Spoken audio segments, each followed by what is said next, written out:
They targeted a single mother at a gas station, but the biker's reaction changed everything. Those words would echo in Maya's mind long after that night. She had stopped at the old roadside gas station only to grab a snack for her son, Liam, who was half asleep in the back seat. It was supposed to be a quick 2-minute stop, nothing more.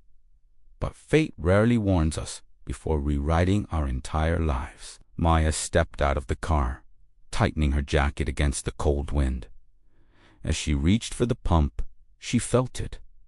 The stare, heavy, uncomfortable, crawling up her spine. 3 men leaned near the convenience store door, hoodies pulled low, laughter sharp as broken glass. She tried to ignore them, reminding herself she just needed to leave quickly. But trouble rarely cares about your plans. "Hey, sweetheart," one of them called out, "pumping gas all alone at night? Must be rough being a single mom, huh?" Maya froze. Her heart hammered, but she kept her voice steady. "Please, I just want to get home." They didn't care.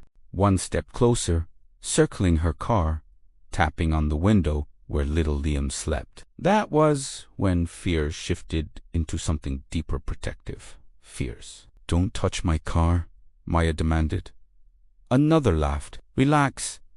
We're just being friendly." But his grin said otherwise. From the distance came the low rumble of engines. At first, Maya barely noticed. She was too focused on keeping calm, trying not to provoke them. But the sound grew louder, closer, like a pack of animals closing in. Then she saw them. A group of bikers turned the corner and rolled into the gas station. Leather jackets, steel boots, engines growling like thunder. The men harassing her stiffened instantly. Everyone in town knew the reputation of the Iron Reapers motorcycle group.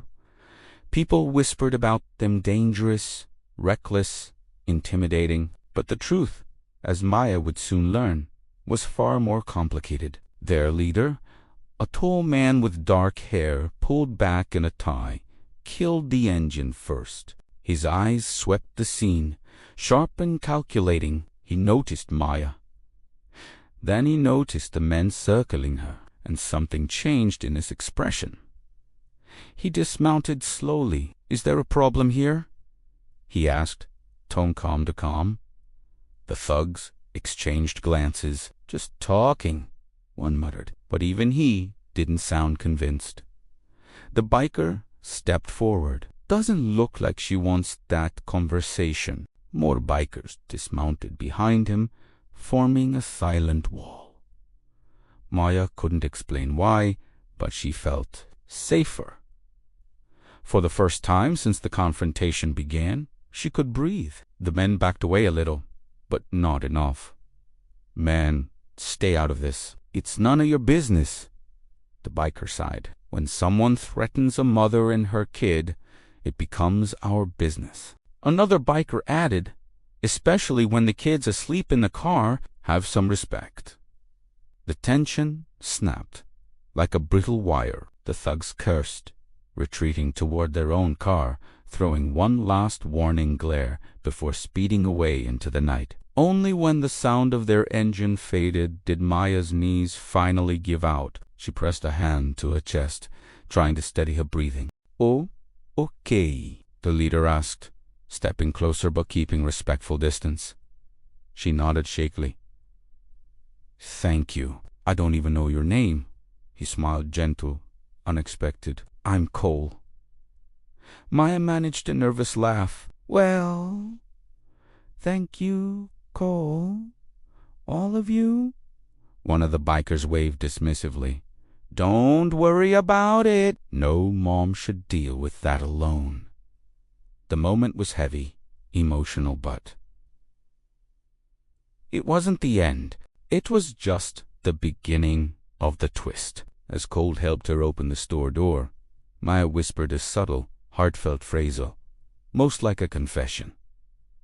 "You reminded me of someone. My brother. He died 2 years ago. He was a biker too." Cole froze. "What was his name?" he asked quietly. "Ethan Brooks." Silence. A strange, electric silence. Cole stepped back, eyes widening not in shock, but in recognition. "Maya, Ethan was one of us. He rode with the Iron Reapers for years." Her breath caught. "What? No. He told me he left that life behind." Cole swallowed hard. "He did. But before he left, he saved my life. He pulled me out from under a truck during a crash. Broke 3 ribs doing it." His voice cracked. "I owed him a debt I never got to repay." Maya's eyes filled with tears. Liam, still asleep in the back seat, had no idea how close he had come to danger, or how close he had come to a hidden piece of his uncle's past. Cole crouched down to wipe oil from his hands. "Your brother always talked about you, said you were the bravest person he knew." Maya covered her mouth. "He never told me he didn't want you to worry about him," Cole added softly. "But no, now maybe I can repay him by watching out for you when you need it." The twist hit her like a wave. The men she once feared Bikerswa, the very people her brother had trusted, the very people keeping his legacy alive. A bond she didn't know existed had just saved her. Cole walked her back to her car. "If you ever feel unsafe again," he said, handing her a small card with their insignia, "call this number. It's what your brother would have wanted." Maya smiled through her tears. "Thank you." Truly. Before leaving, one biker tapped the window lightly and joked, "Hey, if you're watching this story right now, don't forget to support creators who bring real stories like this to life." Maya didn't understand the joke, but Cole shook his head with a grin. "Ignore him. He watches too much YouTube."